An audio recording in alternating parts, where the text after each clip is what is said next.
asalaamaaleykum suñu mbokk téléspectateurs yi ñuy seetaan seen télévision RTS ANACIM am na mbégte ñëw yeesalaat leen seen xibaar météo démb nag taw yi ñu doon xaarandi mujj na ñëw laal gox-goxaan yu bëri rawatina gox-goxaan yi nekk si bët saalum réew mi ak si digg réew mi taw yi nag mujj nañ wàlliyaan dem ba si soow réew mi wante balaa ñuy egg si région de Dakar yi niir yi dañ mujj tas andi ay taw yu sew yi nga xam ne natt nañ ko si zone Diamniadio bi tàngaay bi nag dina desani rawatina si bët gànnaar réew mi foofu la ñuy am température yi gën a mag suñu xoolee suñu naataal satellite bi nañ gis ni que nañ am ay niir yi nga xamante ne nañ wàlliyaan si bët saalum réew mi niir yooyu tamit nañ laal digg réew mi dem ba si sow réew mi loolu mooy jox en terme de prévision tey si guddi dem suba si ay conditions yi nga xamante ne mën na andi taw ak dënn conditions yi nag si diggante Ziguinchor Sédhiou ak Kolda foofu la conditions yi la gën a favorable kon taw yooyu nag mën nañu wàlliyaan dem si digg réew mi diggante Kaolack Kaffrine Diourbel ak Fatick wàlliyaan dem tamit si sow réew mi laalaale Mbour Thiès ak Dakar taw yooyu nag ay yaakaar yu xaw a faible lañ fa am wante suñu demee si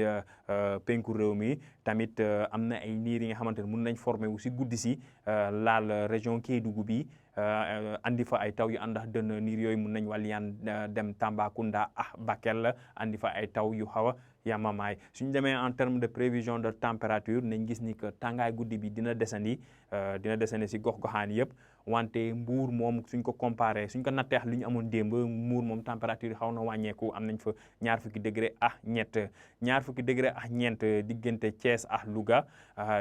diggante Dakar ak Ndar foofu nañ fa natt ñaar fukki degré ak juróom suñ demee si digg réew mi ak région de Tambacounda dem ba Matam foofu nañ gis ni que ñaar fukki degré ak juróom benn moom la ñuy gën a ràññee si température si bët saalum réew mi tamit nañ natt Ziguinchor nañ fa natt ñaar fukki degré ak juróom benn ñaar fukki degré ak juróom diggante Sédhiou Kolda ba Kédougou suñ demee si penku réew mi foofu la tàngaay guddi bi di gën a tare rawatina si région de Bakel foofu nañ fa nemmeeku ñaar fukki degré ak juróom ñaar suba si ngoon si tamit nañ am ay situation bi nga xamante ni que taw bi mun na am suñu xoolee diggante Ziguinchor ak Sédhiou foofu ñu ngi fay yaakaar taw yi xaw a yamamaay wante si Kédougou foofu la ñuy gën a yaakaar taw yi ànd ak dënn foofu nañ fay xaarandi ay taw yi ànd ak dënn si zone boobu suñ demee si digg réew mi diggante Kaolack Kaffrine ak Fatick dem ba Dakar foofu nañ am ay niir yi wàlliyaan wante si bët gànnaar réew mi dem ba si penku réew mi foofu naaj bi dina génn bu baax a baax si wàllum température nañ gis ni que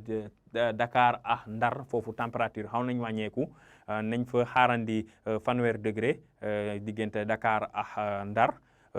fanweer degré ak ñaar diggante si Mbour fanweer degré ak ñett si Thiès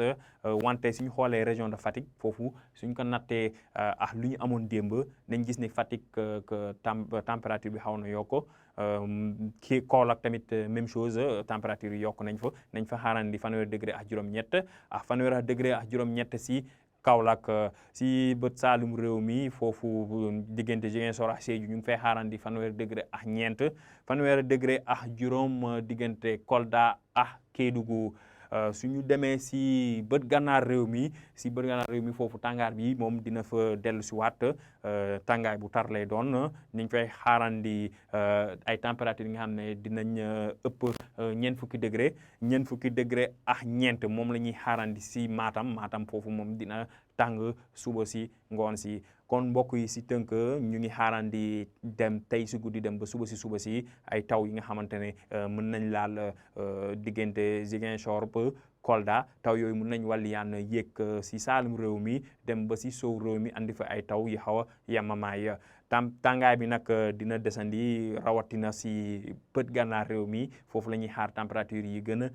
bëri kon mbokk yi lii la ñu amoon pour jox leen si xibaar bi ñu leen di dox dig daje ba suba wasalaam